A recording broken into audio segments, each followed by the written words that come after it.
Aqui o Gustavo Boraski me escreve o seguinte. Recentemente tomei conhecimento do seu trabalho e comecei a acompanhá-lo há cerca de uma semana. Fiquei intrigado com uma questão que você levantou sobre o que chama de lesão intelectual das gerações de 80 e 90. Assim, eu que nasci em 1990 me considero dentro desse perfil. Então pergunto, como superar essa barreira? O que ler? Quem ler? O que estudar? Por onde começar? Por quais autores começar? Como fazer de modo a driblar o establishment cultural de esquerda que impregna o ambiente acadêmico? Muito bem, Gustavo, a coisa não é assim tão simples, né?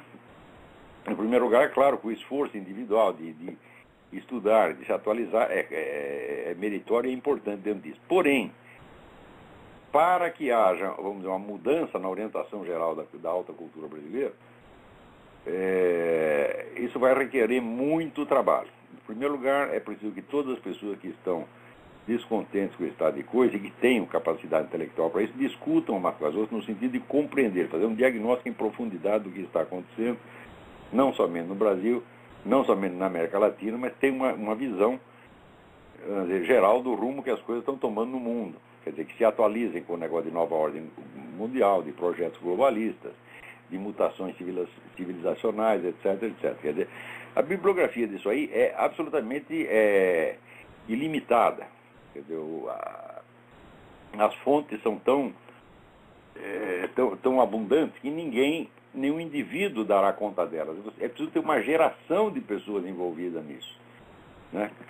A todo momento estudando, discutindo, diagnosticando, fazendo análise de conjuntura, o tempo todo sem nenhuma intenção, vamos dizer, de mudar imediatamente o estado de coisa. Isso que é importante, dizer, a ânsia de ter uma ação social, política, é a pior coisa que pode acontecer, né? Agora, as próprias discussões, se você consegue, vamos dizer, envolver um círculo, digamos, 2.000 pessoas, né, capacitadas, envolvidas numa discussão que vise apenas a um diagnóstico em profundidade, então, aos poucos, os rumos de uma ação possível acabam aparecendo por si mesmo, né? Eu acho que isso não vai ser nem assunto para a nossa geração, nós vamos precisar de mais de uma geração para fazer isso.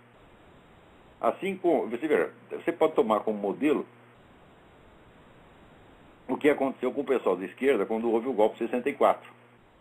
Imediatamente após o golpe, começou um brainstorm na esquerda. Esse brainstorm durou pelo menos 10 anos.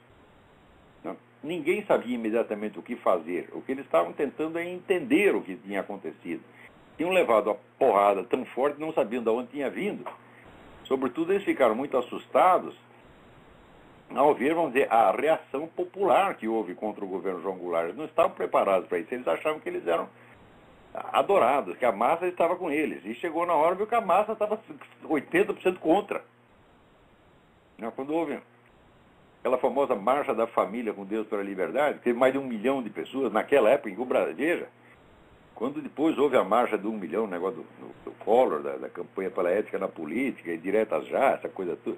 Quando houve diretas já e a campanha contra o Collor, a população brasileira já era 30 milhões de pessoas a mais. Então, quer dizer, você botar 1 milhão de pessoas na rua em 1964 era um milagre, seria a mesma coisa que você botar 5 milhões hoje. Então, sem dúvida, a Marcha da Família com Deus pela Liberdade foi a maior manifestação popular da história brasileira. O pessoal esconde isso, dizendo assim, não, mas na direta já teve mais. Ali sim, teve um pouquinho a mais e 30 ou 40 anos depois. Quer dizer, a população no Brasil na década de 60 era o quê? 60, 70 milhões de pessoas, hoje são 180. Então você tem que jogar as coisas na proporção. Aliás, falando nisso também, quando o Lula se gaba de que ele tirou 30 milhões de pessoas da pobreza e as colocou no mercado como consumidores, o regime de 64 fez mais do que isso, porque numericamente ele colocou o mesmo número, 30 milhões de pessoas.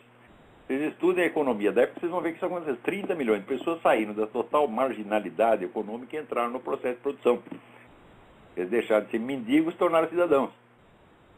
Proporcionalmente, com a população muito menor, isso aí foi uma realização econômica infinitamente maior do que a do Lula, e ninguém fala disso. Mas, voltando, o pessoal da esquerda levou aquela porrada, não entendeu o que tinha acontecido, então qual foi a primeira reação? Tentar entender. E para tentar entender, é preciso um debate que se prolongue, envolvendo dezenas e dezenas de pessoas, as melhores cabeças que havia na esquerda na época. Se você procurar na biblioteca uma coleção de uma publicação que chamava Revista Civilização Brasileira, ali você tem um bom mostruário da discussão. Claro que não foi nem tudo que foi abrangido nessa discussão aparece na revista Civilização Brasileira, mas era a melhor publicação de esquerda que tinha na época.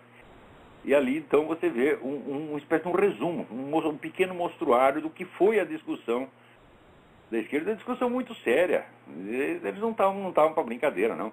E, sobretudo, ninguém ali era louco de dar um desespero imediatamente, sair dizendo: o que nós vamos fazer? O que nós vamos fazer? O pessoal da esquerda é mais profissional. Então, eles já sabem que um plano de ação não é fruto da cabeça do indivíduo, não é fruto de um faniquito repentino que o sujeito tem, mas é uma obra coletiva de que vai muito tempo. Eles já sabem disso. Da direita ninguém sabe. E como ninguém sabe, todo mundo pergunta: o que nós devemos fazer? Qual é que podemos fazer? Bom, o que tem que fazer, em primeiro lugar, entender o que aconteceu, entender como se formou essa hegemonia esquerdista no Brasil, quais são as suas bases internacionais, quais são as suas fontes de financiamento, quais são os seus fundamentos estratégicos, ideológicos, filosóficos, etc., etc., quais são os seus planos de longo prazo, quais são as suas contradições, quais são as suas dificuldades, quais são as suas incongruências, tá certo? Em suma, você tem que entender tudo o que está acontecendo. Agora, no Brasil, o pessoal da direita do Brasil, ninguém quer entender nada porque já acha que entende tudo, né? Você conversa com esse pessoal liberal, tá? Um tempo atrás está todo mundo correndo na barriga. O comunismo acabou, agora entramos no... Agora é o neoliberalismo. Tá? E eu sempre achei que isso era uma besteira, né? E quando eu escrevi, acho que 8 anos atrás, eu escrevi, falei: olha, o PT não chegou ao poder para fazer rodízio com outros partidos. O PT chegou lá para criar mudanças estruturais profundas que vão eternizá-lo no poder, ou pelo menos vão limitar o rodízio a partidos que são aliados, que têm a mesma ideologia, o mesmo espírito do PT. Na melhor das hipóteses, vai acontecer um rodízio de partido de esquerda. E, vamos dizer, a concorrência normal de esquerda e direita nunca mais vai acontecer no Brasil, se depender do PT. Dito e feito. Quer dizer, o partido que representava a direita, o DEM, onde tem tantos daqueles políticos que se acham espertos, maquiavélicos, astutíssimos, né? Outro dia fizeram uma reunião dizendo que o DEM está em vias de extinção. Claro, mas não foi por falta de aviso. Eu avisei que vocês iam acabar. Por quê? Um partido que não tem um perfil ideológico nítido, não tem uma personalidade que ele possa apresentar em público, pelo qual as pessoas possam reconhecer, como o PT sempre teve. Ninguém pode negar que o PT tem um perfil muito definido. Um partido que ainda não tem uma identidade, ele não pode fazer alianças com ninguém porque ele se dissolve, né? E o DEM, nos últimos anos, só tratou de viver de alianças com o PMDB, com o PSDB, né? E acaba sendo absorvido por esses partidos. Então, isso aí que eu estou mencionando são aspectos pequenos, menores, né? Dentro de um processo que é enormemente complexo. O que é preciso fazer, Gustavo, é estudar. Tá certo? A bibliografia para isso é ilimitada, né? Você pode dividir a coisa em tópicos. Por exemplo, história e estratégia do movimento comunista, né? Aí você tem uns 100 livros. Você pode começar com o livro do Anatoly Golitsyn, Novas Mentiras em Lugar das Velhas, New Lies for Old, que te dá mais ou menos, vamos dizer, o prólogo da nova etapa do movimento comunista. Tá certo? Você pode ler o livro do capitão Baur, B-A-U-R, sobre a guerra assimétrica, a guerra assimétrica.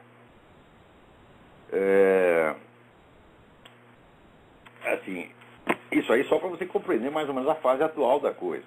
Então, você vai precisar fazer um recuo, né, e estudar, vamos dizer, a história do movimento comunista, das suas maneiras, dos seus modos de atuação.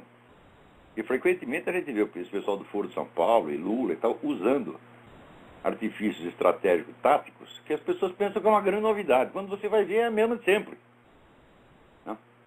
Por exemplo, essa de querer se limpar na má fama das Farc, né?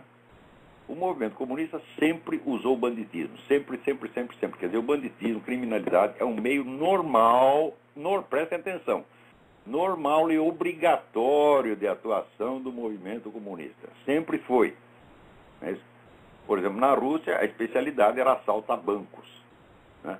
O Stalin subiu na carreira por quê? Porque ele era o assaltante, então ele era o fornecedor de dinheiro para o partido. E como ele era a torneira, ele era o homem que ligava ou desligava a torneira, então adquire naturalmente um prestígio no partido, né?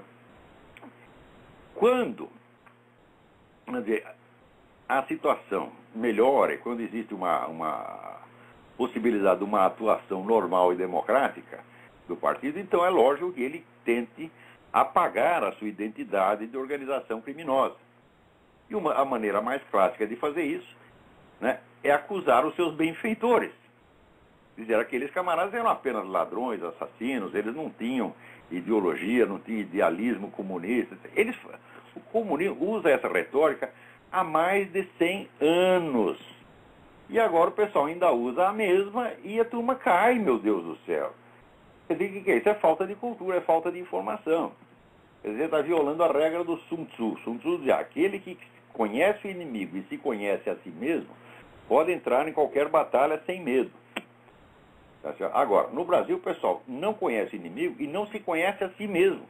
Tem ilusões a respeito de si mesmo. Todos os políticos, entre aspas, de direita, são cabeças perfeitamente iludidas por marqueteiros, por gente de publicidade, gente que até confunde, são tão idiotas que confundem política com marketing, acham que política é uma questão de marketing. Ah, meu Deus do céu! É tanto amadorismo, tanta burrice, sabe?